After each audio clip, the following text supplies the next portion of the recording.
Hello and welcome to another Maplestory 2 video, and today we're going to be talking a little bit more about what to do at level 60 and what to farm, and in general how to get to level 60. So I currently got to 60, it didn't take that long. We did get a lot of skill points and such. Regarding the level ups, we've also got a lot of trophies and such, which is really nice. Nothing new with the in-game dungeons so far. I will talk a little bit more about that a little bit later on. But we did get 10 points. I'm spending most of my stuff on Great Sword Mastery to fill in the remaining stats or passives that we have, and then fill up a little bit more on Blood Price, I guess. I don't think there's any other skills I would recommend going for at the moment. I mean, we could have gone for Earthquake for more damage over time. It's possible if you do want to sacrifice a little bit points of the Great Sword and go down to Earthquake, but for now I'm pretty fine with this stable DPS that I have right now. Now for level 60 you kind of want to do world bosses, so when you do open up the new zone, Karkar Island, with the main story quest from Trio, you will enter the zone. You can finish off the main story if you want to. Just make sure that you have your daily and weekly dungeons done, because there will be a lot of level 50 dungeons that you don't really want to waste on unless you're already done with your daily or weekly. And these dungeons are normal mode and not hard adventure mode, so it's obviously going to be lower gear score to be focused on. But once you finish the main story, etc., you kind of want to look up on the 3 zones in this area, which is Ludari Arena, Lavender Island, and NASCAR Pyramid. So these 3 areas is the new spots with the world bosses that you can farm. But I would also recommend going back to the old map of Victoria Island. And what you do here is you look for the world bosses and try to look for the where most people are. If you are unsure where people are located at, you can check the hotspot, for example, but it really doesn't show that much. I think it's most likely to be about the new players that are questing, but you do want to explore most of the maps, because you will have the red icon on the maps. It will tell you where the bosses are if they have spawned. And you want to go for the lowest channel and then try to kill the bosses, and you will get roughly 15% per kill.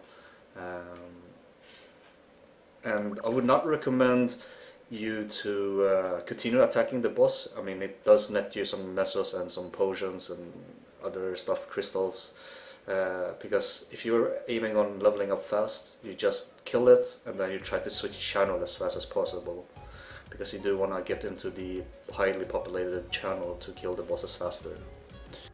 Now, something new that happened on the patch, there was a glitch, or there was a compensation for the rewards that happened, and a lot of people got advantage of it. I wasn't aware of it. I was streaming and trying to level up my character and doing main story, but there was a different reward from the Maple Monopoly thingy. So at the very beginning on the oil trips, instead of maple mushrooms, it was actually coins. So every time you went around the Maple Monopoly or Maple Opoly, whatever you should call it, every time you went to the start, or you ended up doing the whole board, you would get 15 coins back. So you can literally farm this and continue on if you had the luck of rolling, a lot and going around the board. But right now we did get a compensation for 150 coins, so feel free to spend it on here. Your goal is to get to 50 times around the board. You do get some free swag stuff and rotors and free revives, etc., which is really nice. You also get some items that you can consume, such as spring wine, which is the one that you use in Mush King Royale, for example, that you boosts you up, or makes you fly up in the air, and so on. I would recommend afterwards playing with the spin, do this daily, you get your coins. If you have uneven or if you don't have any 3 coins remaining, you have like, let's say, 1 coin remaining or whatever, you can do the spin and try to attempt for the instruments, the maple flyleaf, and I guess the costumes. That's it. You do kind of want to have the maple flyleaf just to have it for the uniqueness, and then farm as much instruments as you can, because they are unique as well. Now that we covered that, daily quests and dungeons. So daily missions, you do want to continue doing them as always. Daily quest in Queenstown for the world bosses should be done as well, 2 times a day. Entering your guild, you want to check in every day, do your daily donation, which is 100k I believe, if you slide all the way to the right. Daily quests or daily guild quest is something you would want to do as well to contribute for your guild. Premium dungeon for your daily dungeon if you're a premium member or in the premium club. Special dungeon if you are dedicated to do this every day with 3 other people. Do this every day if you can for the extra coins. Dark Descent, this is a weekly thing. Try to get as high as possible in the world. If you don't have the gear, then obviously try to survive as long as you can. If you do have the gear, try to get as high score as possible, because you want to be in the top ranks for season reward.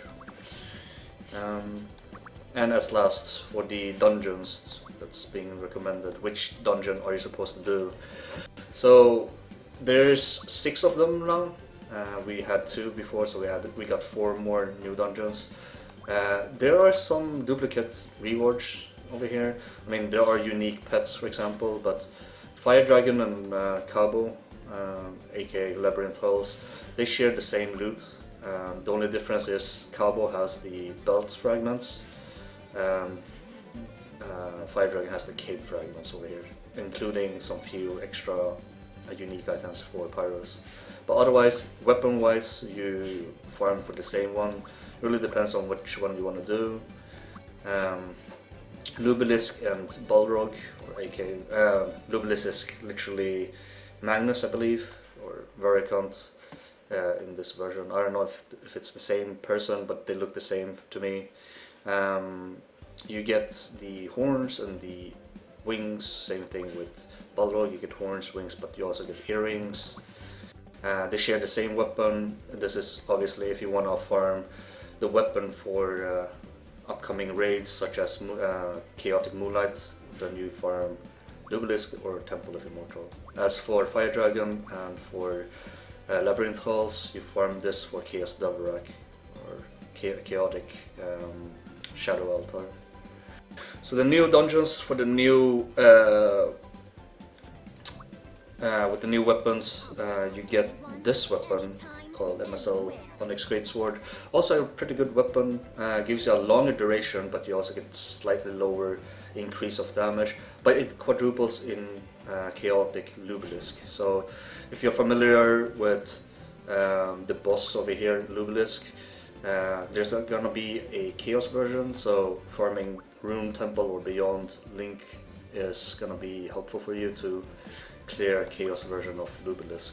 But the unique part over here is you get the earrings, which is something you don't want to farm fragments for, because it takes some time to farm fragments for earrings as well as the necklace. So what you can do now instead is you can farm Rune Temple and beyond Link and hope for a pendant or hope for a earring. As for armor, everything is the same in each, so all the Head Start players out there, if you've been to this area already or this section, it's gonna be pretty much grinding, and we're gonna have to wait until November before we get Chaos Raid. The most important part here is obviously the weapon, so try to get as good as you can with the weapon when it comes to bonus attribute before you enchant. So for example, for the Fire Dragon weapon, the Murphagot Warrior, you want to have, let's say, piercing and something extra good stats such as physical piercing, damage to boss, accuracy, well maybe not accuracy, a little bit maybe, but anything that's offensive, really good offensive stats. Form that weapon, or try to upgrade it to plus 15 if you want to, or plus 9, plus 10, and then afterwards, if you're having the extra time, try to farm ancient rune greatsword or whatever weapon you're using for your class, and try to get the similar one with the bonus attribute, but then do a plus 9, plus 10 or whatever on this. You don't have to do this, focus on one weapon only, but it would be a great recommendation to do this for the quadruple effect. But I would wait on it because we haven't gotten Chaos Raid yet, and if Chaos Raid is showing up and we're doing, for let's say, Chaos Devorak, and you get legendary weapons over there. If you can get legendary weapons over there, then obviously farming these weapons wouldn't be any beneficial at all then, because you have a legendary weapon. But it is something you can do on the side if you do get a weapon such as Onyx or the rune weapon. If you do want to try out the effects doing these dungeons or doing these chaos raids, then feel free to do so. But for now, my highly recommendation would be the Fire Dragon and Labyrinth of Hulls, and then the second recommendation would be the Onyx weapon, which is Rune Temple and Beyond Link for Lubilis. I don't think the attack speed is going to matter that much at the moment, especially right now when we don't have any raids. But yeah, easiest one would be Fire Dragon as an entry, and obviously farm it as much as possible with the gear and such. Now for everything else, I don't have any progress at the moment with my main character. It's gonna be stuck here until Friday before reset. I still need to farm a better weapon. I have pretty decent stats, but I kinda wish I got piercing. As for my ults, I am now starting to level my assassin, and then I'm gonna level my archer, heavy gunner. So that's the two last remaining classes before I get the pure white die, and I'm also gonna level up a Runeblader to 50. So I have each character at 50, and so I know a little bit more about each class. So if you're interested in that, it's gonna take some time before I upload some new. But right now, this is all I have, and there's not much to do, I guess. Once you're done, you can farm for trophies. Definitely farm trophies, and you can also farm, your pets to do that daily. And you can also level them up. There's a daily cap on that with the fusion. Another thing that you can do is do your daily gathering and such, mining, and also visit the Berg Island and Alchemy Island when you reach level 5 or rank 5 at Lith Harbor. And of course, don't forget to do your exploration goal up to 150 if you're picky with the attribute points. That's something I also need to do in my main. But for now, I'm gonna be focusing a little bit more on my ults, so I can have them at 50 at least, and then relax a little bit and enjoy the game myself. So thank you very much for watching, and I'll see you guys in the next video.